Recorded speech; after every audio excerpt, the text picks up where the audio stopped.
Pacific Ocean के बीच कुछ ऐसे आइलैंड्स हैं जो साइज में छोटे हैं, लेकिन रशिया और जापान के बीच डिकेड्स पुराने टेरिटोरियल डिस्प्यूट का सेंटर बने हुए हैं। और अब इसी डिस्प्यूटेड टेरिटरी पर रशिया के प्रेसिडेंट व्लादिमीर पुतिन खुद पहुंच गए। अभी पुतिन ने इतुरुप आइलैंड का विजिट किया, जिसे जापान इतोरोफू के नाम से जानता है। रशिया इस आइलैंड को कंट्रोल करता, लेकिन जापान इसे अपनी टेरिटरी मानता। पुतिन के विजिट के बाद जापान ने भी स्ट्रॉन्ग प्रोटेस्ट किया। तो सवाल है, पुतिन का यह विजिट इतना इंपॉर्टेंट क्यों है? कुरिल आइलैंड्स रशिया के फार ईस्ट और जापान के होक्काइडो के बीच पैसिफिक ओशन में एक लॉन्ग आइलैंड चेन है। इसमें 4 साउथर्न आइलैंड्स सबसे कंट्रोवर्शियल है: इतुरुप, कुनाशिर, शिकोतान और हाबुमाई। रशिया इन्हें एडमिनिस्टर करता है, जबकि जापान इन्हें नॉर्थर्न टेरिटरीज कहता है और सोवेरेनिटी क्लेम करता है। इस डिस्प्यूट की रूट्स वर्ल्ड वॉर सेकंड के एंड तक जाती हैं। 1945 में सोवियत फोर्स ने इस आइलैंड्स पर कंट्रोल एस्टेब्लिश किया और तब से इनका स्टेटस रशिया और जापान के बीच एक मेजर अनरिजोल्व इशू बना हुआ है। यही वजह है कि रशिया और जापान के रिलेशंस में यह डिस्प्यूट डिकेड से एक सेंसिटिव इशू बना रहा है। पुतिन का इतुरुप विजिट इसलिए इंपॉर्टेंट है क्योंकि रिपोर्ट्स के मुताबिक ये उनका कुरिल आइलैंड्स का फर्स्ट विजिट है। पुतिन ने इस आइलैंड्स पर लोकल फैसिलिटीज का टूर किया, फिश प्रोसेसिंग फैसिलिटी देखी और लोकल ऑफिशियल से इंटरेक्शन भी किया। अब नॉर्मली किसी प्रेसिडेंट का रीजनल विजिट एक नॉर्मल पॉलिटिकल इवेंट हो सकता है, लेकिन यहाँ लोकेशन इंपॉर्टेंट है। ये वही टेरिटरी है जिसे जापान अपना मानता है, इसलिए पुतिन का पर्सनली वहां जाना रशिया की सोवेरेनिटी क्लेम को पब्लिकली रीइंफोर्स करता है। मॉस्को का बेसिक मैसेज यह है कि रशिया साउथर्न कुरिल आइलैंड पर अपने कंट्रोल को चैलेंज नहीं मानता। जापान के लिए यह इशू और भी सेंसिटिव है।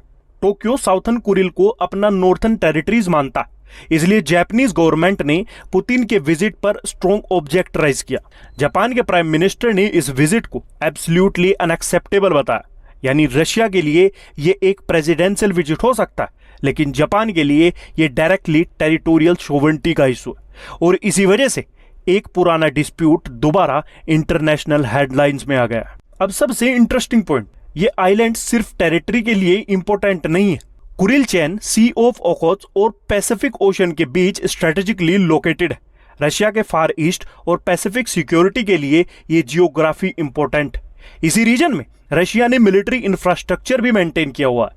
इसलिए मॉस्को के लिए कुरिल आइलैंड्स का मतलब है territory plus sovereignty plus strategic location. और इसी वजह से रशिया के लिए इन आइलैंड्स का कंट्रोल बहुत इंपॉर्टेंट है।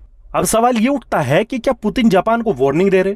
देखिए, इस पॉइंट पर थोड़ा केयरफुल रहना जरूरी है। रशिया ने ऑफिशियली ये नहीं कहा कि पुतिन का विजिट जापान को मिलिट्री थ्रेट देने के लिए था, इसलिए इसे डायरेक्टली वार्निंग कहना ओवर स्टेटमेंट होगा। लेकिन पॉलिटिकल सिग्नल को इग्नोर भी नहीं किया जा सकता। एक डिस्प्यूटेड टेरिटरी जिस पर जापान सोवेरेनिटी क्लेम करता है और वहां रशिया का प्रेसिडेंट खुद पहुंचता है, इससे मॉस्को की पोजीशन क्लियरली हाईलाइट होती है और टोक्यो को भी मैसेज मिलता है कि कुरिल आइलैंड्स का डिस्प्यूट अभी खत्म नहीं हुआ है। तो पैसिफिक के मैप पर इतुरुप एक छोटा सा आइलैंड हो सकता है, लेकिन जियोपॉलिटिक्स में इसका इंपोर्टेंट बहुत बड़ा है।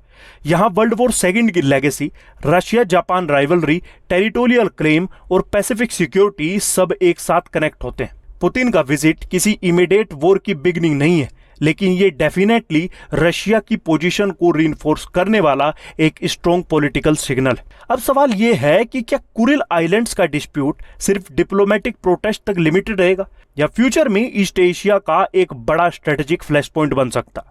आपको क्या लगता है, पुतिन का ये विजिट सिर्फ सोवेरेनिटी का मैसेज था या जापान को स्ट्रेटेजिक वार्निंग भी?